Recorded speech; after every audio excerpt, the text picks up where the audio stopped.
Hello friends, कैसे हैं आप लोग। आज हम लोग पढ़ेंगे मास्टर डिग्री एमएसओ सोशियोलॉजी यानी समाजशास्त्र, जिसमें आज हम पढ़ेंगे एमएसओ 004 के खंड 1 में इकाई 1 भारत में समाजशास्त्र के उद्भव की सामाजिक पृष्ठभूमि, जिसमें आज हम आपके लिए लेकर आए हैं सामाजिक ढांचा पड़ताल को बढ़ावा देने वाले संघों और संस्थाओं की वृद्धि। तो वीडियो स्टार्ट करने से पहले जो भी फ्रेंड्स हमारे चैनल पे नए आए हैं कृपया चैनल को सब्सक्राइब कर ले और बेल आइकन को प्रेस कर दे, ताकि जो भी लेटेस्ट वीडियो हमारे चैनल पे आए वो सबसे पहले आपको मिल सके। तो आइए ज्यादा टाइम को न किल करते हुए चलते हैं अपने टॉपिक पर। भारत में समाजशास्त्र के उद्भव की सामाजिक पृष्ठभूमि में सामाजिक जांच पड़ताल को बढ़ावा देने वाले संघों और संस्थाओं की वृद्धि के बारे में पढ़ते हैं। तो आइए वीडियो को स्टार्ट करते हैं। अपनी गंभीर सीमाओं के बावजूद भारतीय समाज में पश्चिमी रुचि एक तरह से हलचल पैदा हुई, जिसने उपमहाद्वीपीय में सामाजिक गतिविधि को बढ़ावा दिया। कई साहित्यिक और वैज्ञानिक संघों ने भारत में 18वीं और 19वीं शताब्दी में बौद्धिक परिदृश्य उपस्थित किए। इनमें सबसे ज्यादा उल्लेखनीय एशियाटिक सोसाइटी ऑफ बंगाल, जिसकी स्थापना 1897 में विश्व प्रसिद्ध संस्कृति शास्त्री और Bharatiya Vidya Shastri sir William Jones ने की है। इसने भारतीय इतिहास, विज्ञान और कला को मनुष्य ज्ञान की त्रयी बताया है। इसने भारतीय विद्या, तुलनात्मक भाषा शास्त्र, तुलनात्मक धर्म शास्त्र, तुलनात्मक न्याय शास्त्र, इतिहास और मानव शास्त्र में कार्यों को प्रोत्साहन दिया है। इनकी व्याख्याओं और प्रकाशनों, जिसमें एशियाटिक मिसलेनी भी शामिल है, सामाजिक संस्थाओं और समस्याओं का विस्तृत क्षेत्र मौजूद है। अकादमिक संघ बंगाल में 1828 में हेनरी डेरोजियो की प्रेरणा से आरंभ हुआ, जिसने प्यारी चंद मित्र, दक्षिण रंजन मुखर्जी और के एम बनर्जी जैसे युवाओं को उत्तेजित किया और साहित्यिक तथा दार्शनिक मुद्दों और सामाजिक संस्थाओं और समस्याओं के संबंध में प्रश्न करने की भावना जगाई। एक लघु अवधि किंतु सक्रिय सामान्य ज्ञान प्राप्त करने की सोसाइटी ने वेश्यावृत्ति, हिंदू विधवा और स्त्री शिक्षा जैसे विषयों की जांच की। उस समय की दूसरी उल्लेखनीय सोसाइटी तत्वबोधिनी सभा भी कलकत्ता में ही थी। इसकी स्थापना 1839 ईस्वी में हुई थी। इसने सामाजिक स्थितियों और समस्याओं पर चर्चा की और कई स्थापित रीति रिवाजों और संस्थाओं के बारे में जांच पड़ताल की। राजा राम मोहन राय, जिसे रविंद्रनाथ ठाकुर और जवाहरलाल नेहरू ने भारत का पहला आधुनिक व्यक्ति कहा, महान सामाजिक विचारक और सुधारक थे। उनके लेखों में प्रचुर मात्रा में समाज शास्त्रीय सामग्री थी। सती प्रथा के खिलाफ राजा राम मोहन राय का संघर्ष और धर्म, स्त्रियों की स्थिति और ग्रामीण समाज के प्रति उनके विचार ने कई प्रमुख कार्यों को प्रत्याशा जगाई, जिसने बाद में भारतीय समाज का एक नया स्वरूप दिया। उस समय अन्य उल्लेखनीय विचारक और सुधारक थे अक्षय कुमार दत्त, ईश्वर चंद्र विद्यासागर और प्यारी चंद्र मित्र।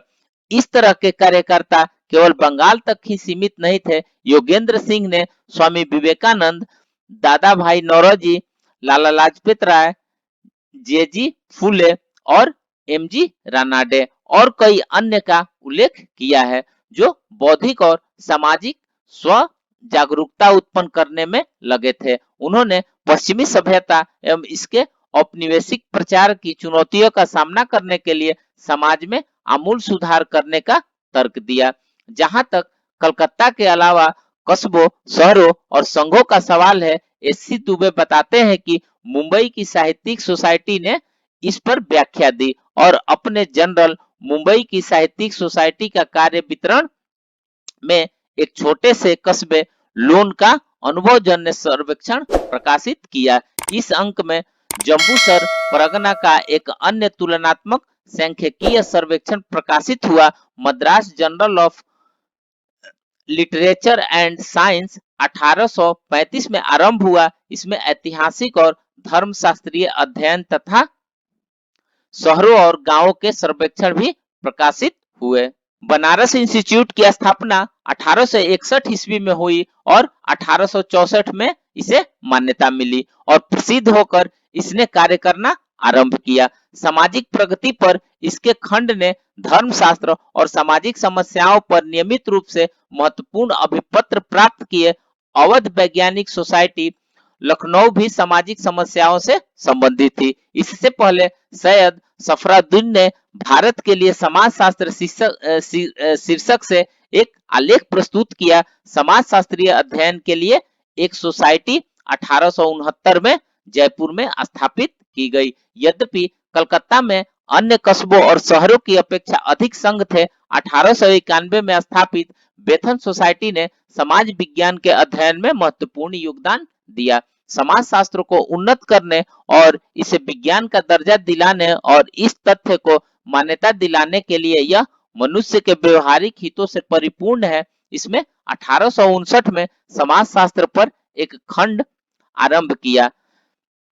रेवरेंड जेम्स लॉन्ग ने इस सोसाइटी के समक्ष एक अभिपत्र प्रस्तुत किया जिसमें स्थानीय लोगों ने सामाजिक दशाओं से संबंधित विषयों पर 500 प्रश्न थे जिनमें जांच आवश्यक थी। सामाजिक विज्ञान से संबंधित संस्थाओं ने सर्वाधिक उल्लेखनीय थी बंगाल सोशल साइंस एसोसिएशन। इसका उद्देश्य था एकत्र करना, व्यवस्थित करना और वर्गीकृत करना। बंगाल की सामाजिक, नैतिक और बौद्धिक दशाओं से संबंधित तथ्यों की श्रृंखला इसमें प्रस्तुत की। इस प्रकार देश की भलाई और उन्नति की सहायता संघ की परिषद में भारतीयों ने अपनी महत्वपूर्ण सदस्यता हासिल की। प्रश्नावली के माध्यम से एसोसिएशन ने प्रचुर मात्रा में अनुभवजन्य आंकड़े प्रस्तुत किए।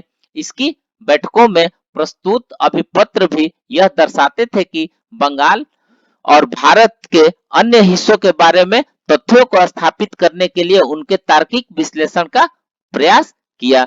अन्य विचारणीय तथ्य था प्रत्यक्षवाद और इसके संस्थापक अगस्त काम्ट जो भारतीयों से परिचित थे, विशेष तौर पर बंगालियों से, जैसे जोगेंद्र चंद्र घोष, बंकिम चंद्र चट्टोपाध्याय, प्रसिद्ध बंगाली साहित्यकार और बुद्धदेव मुखोपाध्याय जो पहले भारतीय लेखक थे जिन्होंने सार्वभौमिक समाज जैसे विज्ञान को विकसित करने की व्यवहार्यता की जांच की और अन्य ऐसे ही लोग थे। बुद्धदेव ने जोगेंद्र चंद्र के इस दावे का तार्किक रूप से प्रतिवाद किया कि प्रत्यक्षवाद हिंदुत्व से श्रेष्ठ है। हालांकि प्रत्यक्षवाद ने समीक्षात्मक जांच पड़ताल की भावना को सहारा दिया। हर्बर्ट स्पेंसर अंग्रेज समाजशास्त्री भी बंकिम, बुद्धदेव या विवेकानंद से अच्छी तरह से परिचित थे। उनके विकासवाद या शिक्षा के सिद्धांत पर खूब शास्त्रार्थ हुआ।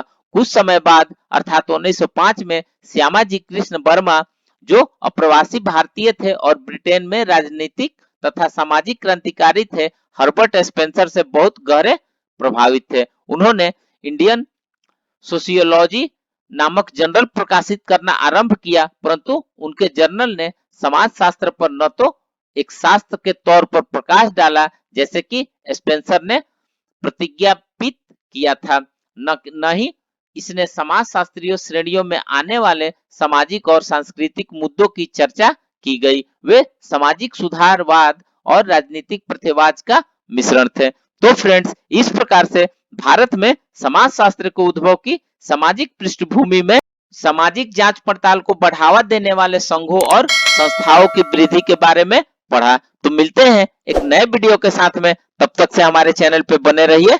धन्यवाद।